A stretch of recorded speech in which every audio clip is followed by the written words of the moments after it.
പതിവ് പോലെ ഇന്ന് നമ്മളിതേ ഹോസ്പിറ്റലിലേക്ക് പോകാൻ കേട്ടോ, മറ്റുമിച്ചിയുടെ അടുത്തേക്ക്.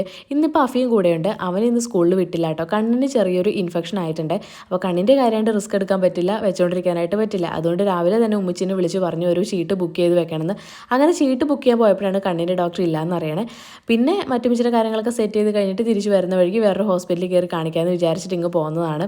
അവിടെ എത്തിയപ്പോഴേക്കും മറ്റുമിച്ചി ഇതേ നല്ല മിടുക്കി കുട്ടിയായിട്ട് ഇരിക്കുന്നുണ്ട് കേട്ടോ. ഇനിയിപ്പോൾ സമയം കളയാതെ പേപ്പേഴ്സൊക്കെ റെഡിയാക്കിയിട്ട് ബ്ലഡ് ബാങ്കിലേക്ക് പോകാൻ വേണ്ടിയിട്ട് നിൽക്കുമ്പോഴാണ് കേട്ടോ ഇന്ന് ഡിസ്ചാർജ് ആണെന്ന് വന്ന് പറയുന്നത്. കാരണം ബ്ലഡിൻ്റെ ലെവൽ ഇവിടെ വരുന്ന സമയത്ത് 3 ആയിരുന്നു, അത് പക്ഷേ 9 ആയിട്ടുണ്ട്. അപ്പോൾ പിന്നെ പൊക്കോളാൻ പറഞ്ഞു.